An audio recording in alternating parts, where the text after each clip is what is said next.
Hey Tally, hard at work making that gold for the long boy I see. Keep up the great work. Oh, hi Evie. No, Longboy will have to wait. This is the new Shadowlands Alpha build, and I'm trying to get inside. Oh wow, it looks exactly like a mining node. Yeah, well, it's encrypted, and it's a really tough one to crack. The finest minds in World of Warcraft data mining haven't been able to get inside this bad boy yet, like Wowhead and, the other ones. So you thought you'd give it a go? Yeah, exactly. Imagine if I am the first person to get into the Shadowlands Alpha. Imagine how good it will be for the channel. Imagine how clever and handsome everyone will say I am.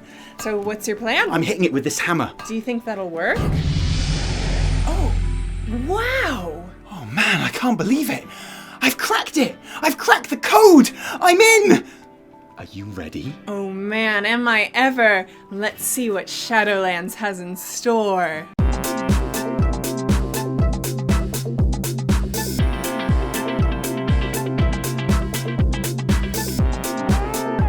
We can never tell anyone about this. I'm just going to pretend that we never even knew there was an alpha. Knowledge is power. Hello Internet, Taliesin here, and welcome to another episode of the Weekly Reset, Taliesin and Evitel's Wondrous Wisdomshow. And look, I know we are totally in a kind of end of expansion lull right now, okay? This is the lull time, consider me lulled. But you wouldn't know that by the amount that we always have to seem to talk about right now. Like, for example, oh I don't know, just off the top of my head, the Shadowlands Alpha, which is kind of tantalizingly close, but as yet inaccessible. Like, it's right there, but we can't get to it. Like when Evitel is angry at me, but I don't know why yet. So there's lots that I want to touch on there, but there's also mysterious classic PTR shenanigans and some big changes to horrific visions and corrupted mementos, which is basically a buff to everyone. But before any of that, there's the reason I know that you're all really here, and I don't want to keep you hanging on for no reason. World First Watch. The race to down the Zoth heroic and be crowned the absolute unequivocal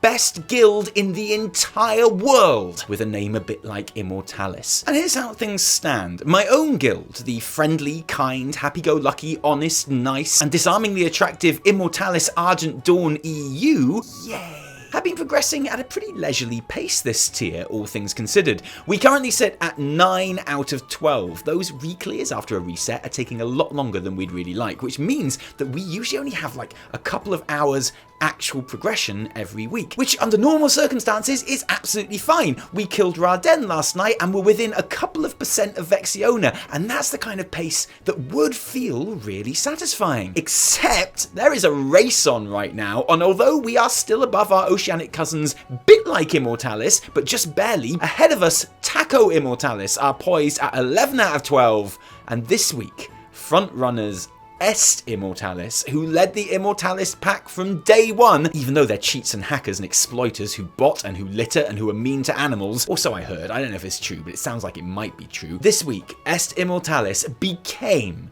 the world first Immortalis to beat Ny'alotha on heroic. So congratulations, Est, on a well-deserved win, despite all the cheating. Overall, the US has really stepped up their raiding game this tier. But I can't wait to take up this new, much more intense than we're used to, competition again in Shadowlands. And when we do, hopefully I'll be sitting atop my brand new Longboy, if I've managed to save enough gold for it, and who knows if I'll manage that? Well, let's find out as we head to Longboy Watch, my continuing mission to save the 5 million gold I need to buy BFA's auctioneer's boy before the expansion ends, and it is gone forever. You might remember that at the last update, my grand total across all characters stood at a not too shabby 3,001,000 gold. 2 weeks later, I've kind of settled into just selling greater flasks now, and my total continues to rise. Yes, now at 3,346,000 gold. I have no idea if that means I'm on course or not, because if I was any good at maths, I'd be making gold a whole lot quicker anyway. And also, who knows what on course even means, because a big part of this equation is when Shadowlands will actually release. The least optimistic estimates have guessed at December. I've always thought it more likely that we'll see the new expansion around October or early November, and if that was ever going to prove to be the case, then we were always going to need to start seeing some action on the Shadowlands Alpha front, well, kind of around now, to be honest. And so it was with great excitement this week when some rather mysterious updates started going out, with Battle.net being modified to support new encrypted builds, which often doesn't coincide with a PTR or alpha at all, but which no alpha build would ever happen without. And suddenly the internet was ablaze with talk of the alpha and our first initial look at the new game beyond a single BlizzCon demo. The hype was palpable until it wasn't, because it turned out it was just a PTR update for WoW Classic, which was a little bit embarrassing. But then also, hang on, why would you need to update the WoW Classic PTR? And suddenly the internet was ablaze again, theorizing that this could be the first stages of getting ready to test a Burning Crusade Classic build, or maybe some new Classic Plus content, things which, granted, Blizz haven't said they're doing, and if they were doing either of those things, then either would be a pretty big announcement, really. Certainly the kind of thing you'd want to talk about and milk some hype on, rather than quietly slip it onto the PTR for the lols. But then, you know, what else could it possibly be for, if not Burning Crusade? What else could Blizzard possibly have to test? And you know, I can't think of anything. It's not like there's possibly the most legendary server-wide event in the history of vanilla WoW coming up on the horizon, which will doubtless see a massive influx of players back into the game, and specifically into one single zone to experience it for themselves, and which was famously an absolute buggy shit show to end all shit shows the first time around. Because, you know, if there was something like that coming up, then that would be completely understandable. But since there's not, yeah, I think that means we can definitely expect Burning Crusade Classic or Classic Plus on there very soon. And anyway, then it turned out that actually it wasn't just the Classic PTR seeing work, and that in fact Blizz did then ship the very first Shadowlands Alpha, World of Warcraft 9.0.1.33411. Now, of course, this build is not yet playable, or indeed data mineable. At the time of writing, this thing is locked tight and encrypted up the wazoo. But what does this mean? If we take BFA's cycle as a guide, then we got a mineable build a couple of weeks before the very first alpha invites started going out at the beginning of February.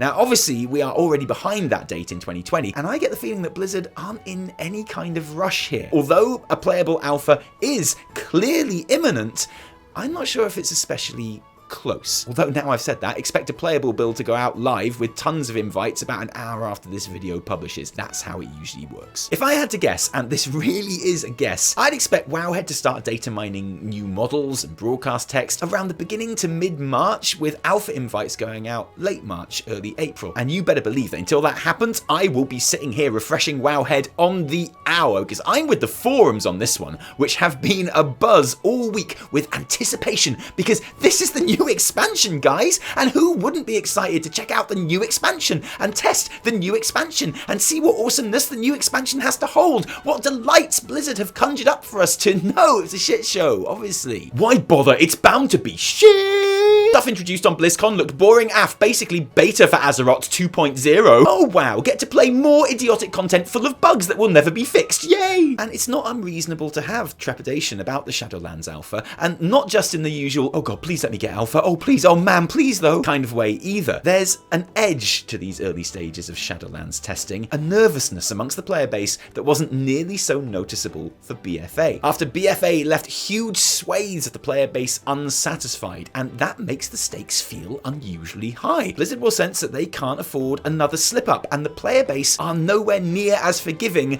as they were a few years ago, which makes this little encrypted build feel awfully important. Shadowlands 9.0.1.33411 is like Schrodinger's expansion. In that data, there is simultaneously both a good expansion which will save WoW and a bad expansion which will kill it. Until it's finished and out there, we don't know which it is. Content creators are already rallying their communities to make sure their voices are heard and that their feedback helps shape the game in meaningful ways, which is great, because solid testing and feedback is exactly what any alpha needs. Yay! And when I say feedback, obviously I mean your feedback, not mine, because hell yeah, I want to get alpha, because of course I do, but when I do, I make a point of never submitting any bug reports, because you know, I ain't no snitch. But you should definitely give feedback. And the amount of changes and iteration that various systems went through on the 8.3 build, which was a lot, is a decent indication that Blizz are are willing to listen to that feedback. And it's impossible to know how much the first playable alpha will even have that we can make suggestions about. But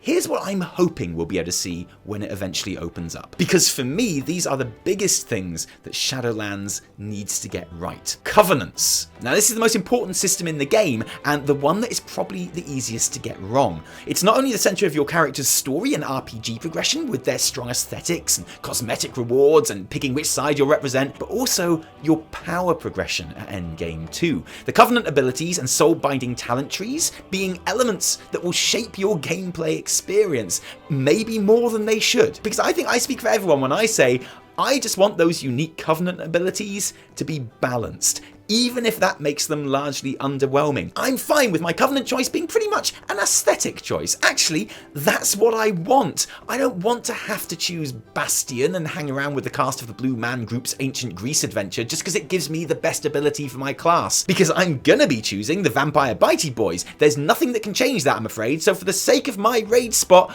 I need to be able to do that without there being a wrong choice. And in WoW, anything that isn't the most optimal choice is the wrong choice. Now here's the problem. That's very likely something that we are not going to be able to tell from any of these early alpha builds, because whether your Covenant choice is dictated by your class's optimum Covenant abilities or not is really going to end up being a numbers issue, and numbers tuning is always one of the very last things that gets done. So when we finally get to see all of these Covenant abilities, and don't forget the plan at the moment is that each of the 4 factions has one class specific ability each, so there's a lot to try out. It's certain that there will be some that are OP or broken. So yes, our feedback is very important here, but what's less useful would be to dive into the first week of alpha and to say, these abilities are really unbalanced and broken, therefore the Covenant abilities are a really bad idea and should be scrapped. F you, Garrison's Return. This is the artifact or Azerite armor of Shadowlands. It's definitely going to be in the game, and it's very important that we give Blizz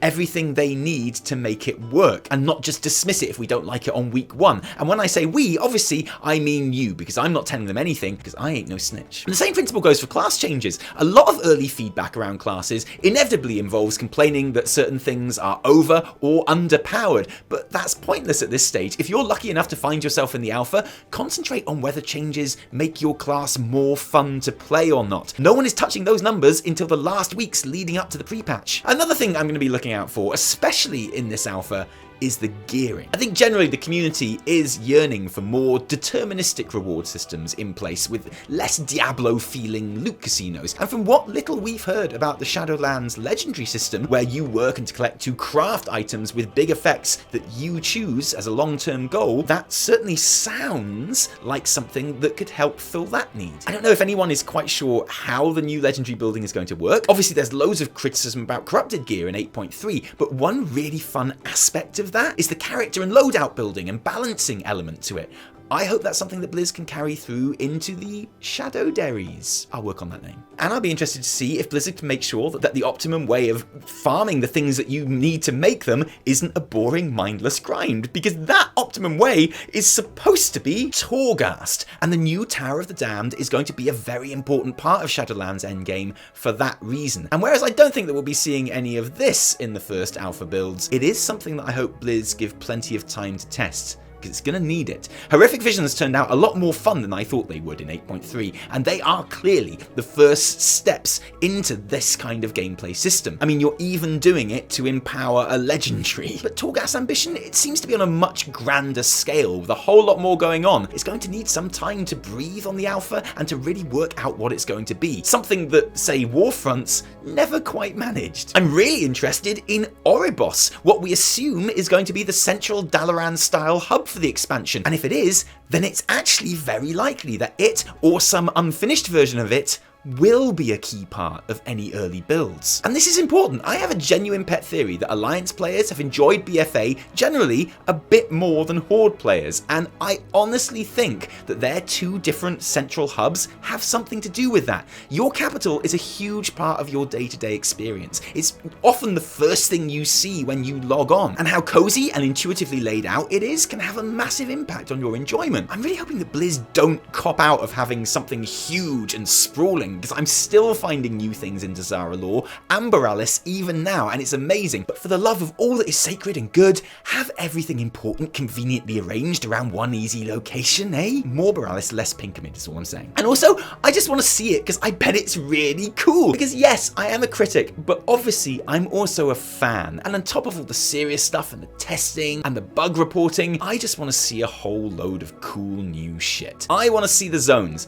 I want to see the models and transmog and mounts and races and intriguing snippets of story. I want to find the clues about what is going to happen next in this world that I enjoy so much, and then share my thoughts on it with you, but not with Blizzard, because seriously, I ain't no snitch. And of course, all of this depends on Blizz actually giving us important things to test earlier than like a week before release, like they did with Azerite Armor, but I think there have been lessons learned there. Last time we really needed a good expansion, we got Legion. Many of BFA's problems came from failed attempts to answer specific criticisms of certain Legion systems, rather than just making great systems in their own right. And I'm optimistic about how many of those ideas Shadowlands is throwing out, and I hope that it can carve out a real identity for itself as a result, in a way that, much as there is plenty that I like about it, Battle for Azeroth never really managed. I guess that's what I'm hoping for more than anything. Identity. I want to see Shadowlands really commit to some new ideas and to do its own thing. New changes coming this reset to Horrific Visions and Coalescing Visions and Vessels of Horrific Visions. And actually, here's some feedback. Any chance in Shadowlands that when there's a new currency to do a new thing, how about we don't just use the same word in all their names? Because I'm a fan of consistency, for sure, but it is a total ball ache to keep saying visions 3 or 4 times per sentence, and if I have to sit here in a few months telling everyone how many empowered Torghasts they need to buy a key of Torghast so they can go on a new Torghast run with their guildies, then there's gonna be trouble. Ny'alotha assaults and daily quests are having the number of coalescing visions they drop buffed, and the 5 inventory cap is being removed from Vessel of Horrific Visions, meaning that you can now use that new plethora of coalescing visions to stock up on even more vision vessels of Horrific Visions, which means you can run more Horrific Visions. Although the vessels still don't stack, which definitely isn't annoying at all. At this point, anything that makes it easier for players to catch up on cloak progress is always going to be welcome,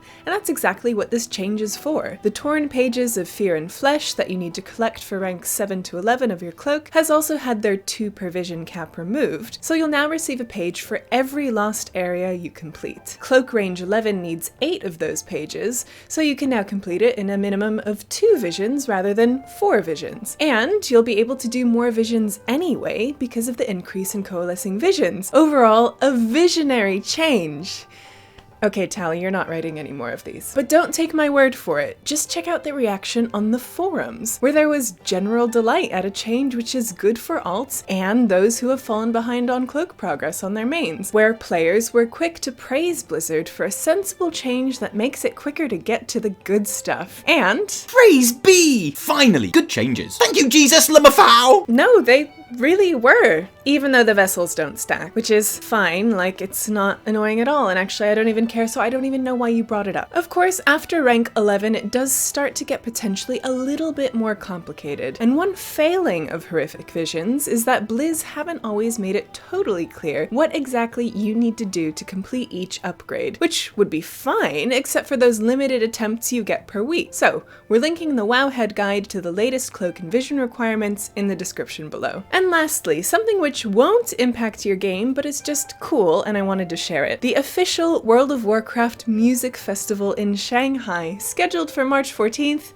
has been postponed for pretty obvious reasons, which is sad, obviously. But the news did allow us in the West to get a good look at the art for the planned show, which is just awesome. Featuring various WoW races doing music stuff. You've got Floaty Elf Harp Girl, Zappy Troll Guitar Boy, Dark Iron DJ, Panda eating some bamboo, Tauren destroying a pesky drum kit with hammers, and an orc having a shave with an electric razor. Or maybe you'd just prefer these nifty Horde and Alliance logos. They are all handily the right proportions for a phone screensaver, just saying. And also definitely 100% confirmation that there is a secret bard class coming in Shadowlands. I mean, that's obviously just a fact now. That's my alpha feedback. Where's the bard class you absolutely promised with those posters? Well, it looks like we managed to get this episode out in the end. Basically, okay, now as many of you will know, put on weight. Massive, I mean, Evitel is pregnant. She's been pregnant for pretty much 9 months now and is just about ready to pop. And we're kind of at the stage where, like, it would be a little bit early if it came now, but also kind of it could basically just happen like at any moment. So every time we start to record something, I'm doing it now. I'm a bit nervous that, you know, suddenly, like, I've seen movies, I know how it happens. It's just going to go like that, and then we're going to have to go to hospital. And then I'll sit outside smoking a pipe while you do all the work, and then someone will bring it out and show it to me later on. Yeah, pretty much. If we do suddenly disappear from YouTube one day for a couple of weeks or so, that'll be why. You know why. I'm really sorry. If you want to keep up to date with what's going on, you can follow our Twitter, which is going to be the best place to stay informed. I mean, maybe we'll be back for a couple of videos in the week. Who knows? We're going to keep on just recording stuff and see what happens. But before any sort of nonsense happens, what we wanted to do was we wanted to launch our new art competition in time for Shadowlands. Because our last art competition was about 2 years ago now. It was a long time I guess when we first moved into this place and we needed to decorate it. Yeah. So, like, these amazing artworks that you see on the wall, you see them a lot more on our Twitch stream as well, were the 4 winners that came after that competition. And we still love these, we're still going to keep them in the office, but we thought it'd be good to get some new ones. Just to refresh it. And we were inspired by our first ever P.O. Box delivery. We got this from Derek at Comfy Shorts Gaming and his wife Cynthia, and look, it's a beautiful, glorious, round, roly-poly boy and new arrival. And baby. Fittingly. Should we say it's a glorious roly-poly girl? Presumably, because that's the... Well, there we are. I'm getting some motherly vibes. I'm clearly just a massive sexist. What if Maurice is actually a woman? It doesn't matter. It doesn't stop Maurice being a roly-poly boy. That's fair. I mean, I am basically a roly-poly boy. You are my glorious roly-poly boy. Aww. Okay, so here's what we're looking for. Now, the dimensions of these pictures, they need to be able to fit here. Yes. And I like the size of these frames. They work really well. So they need to be 30 by 40.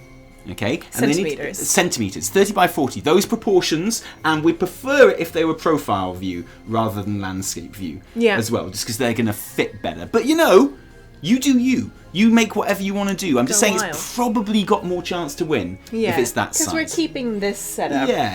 But I can't guarantee it. As for like what it should be, who knows? You'll see we've got a punch-on for pictures of us, or for our characters, or for like any WoW stuff in general, really. We're just like super happy with that. Pretty much. It's up to you guys. Go wild. The prize for this competition, and allowing us to display the artwork on our channel, is $150. $150 US. Big dollars. Direct to your PayPal account. Yeah. Now here's the thing. I know that these pictures are worth more than $150. They're certainly worth more than $150 to us. And I know that if you're putting a whole load of work into like an artwork, then that's work that you are potentially not getting paid for. And we're really, really sorry about that. But it's a competition. I don't know what else we can do, really. We can't guarantee that we're going to pay every single person who sends us some artwork. There was only meant to be one winner of this competition. We went with 4 in the end. Know. We're going to say there's only one winner for this one so far, but guaranteed there's probably going to be more. There's probably going to be more.